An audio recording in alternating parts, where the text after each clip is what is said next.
কুমিল্লার মনোহরগঞ্জ উপজেলা নাগরিক উন্নতি সংগঠনের উদ্যোগে ১০ নং নাথেরপেট ইউনিয়ন বাতাচো মানব কল্যাণ ফাউন্ডেশনে মনোহরগঞ্জ উপজেলা নাগরিক উন্নতি সংগঠনের ২২ নং অনুদান হস্তান্তর করা হয়েছে।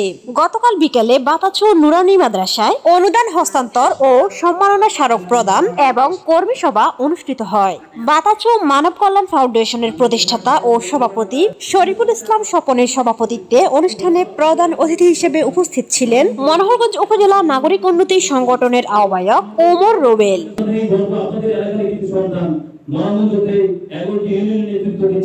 এবং আমাদের পরবর্তী জেনারেশন যারা থাকবেন তিনারা আমরা চলে গেলে হয়তো বাতাসুর থেকে আরো অসংখ্য নেতৃবৃন্দ উপজেলা জেলা এবং সারা বাংলাদেশের মানবিক এবং মানুষের কল্যাণে কাজ করে যাবেন।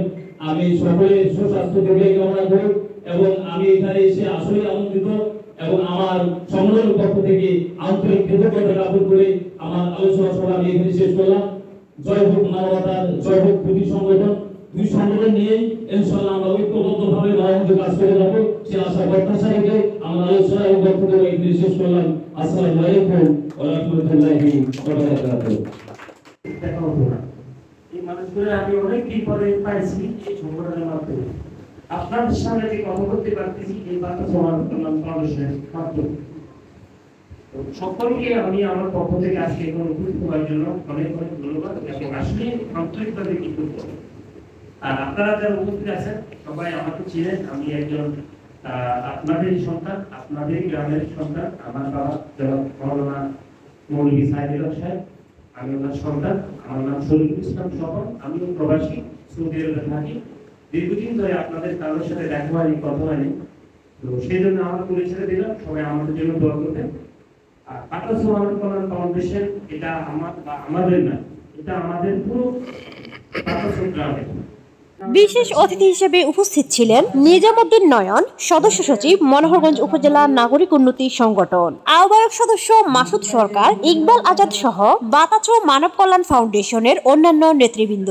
এ সময় উপস্থিত নেতৃবৃন্দগণ বলেন, মনোহরগঞ্জ উপজেলা নাগরিক উন্নতি সংগঠন ও বাতাচো মানব কল্যাণ ফাউন্ডেশন একসাথে অসহায় মানুষের পাশে থেকে তাদের জন্য কাজ করতে অঙ্গীকারবদ্ধ। সবাই ঊর্ধ্বতম নেতৃবৃন্দগণ আরো বলেন, মনোহরগঞ্জ উপজেলায় ছড়িয়ে ছিটিয়ে থাকা সকল মানব কল্যাণ সংগঠনগুলোকে একসাথে মিলেমিশে অসহায় মানুষের জন্য কাজ করার আহ্বান জানান। আমার জন্য এদেশে দীর্ঘদিন লেখাপড়া করার পরে প্রবাসে পাড়ি জমাই প্রায় ২৬ বছর বর্তমানে চলতেছে সবার জীবনের। অ্যাকচুয়ালি গত ২ বছর আগে থেকে আমরা ছোট্ট একটি প্রতিষ্ঠান নিয়ে হাঁটি হাঁটি পা পার করে প্রায় ১১ লক্ষ বা তারও অধিক বিভিন্ন শিক্ষা, সামাজিক এবং অসুস্থতা বিভিন্ন খাতে আমরা এই অনুদানগুলি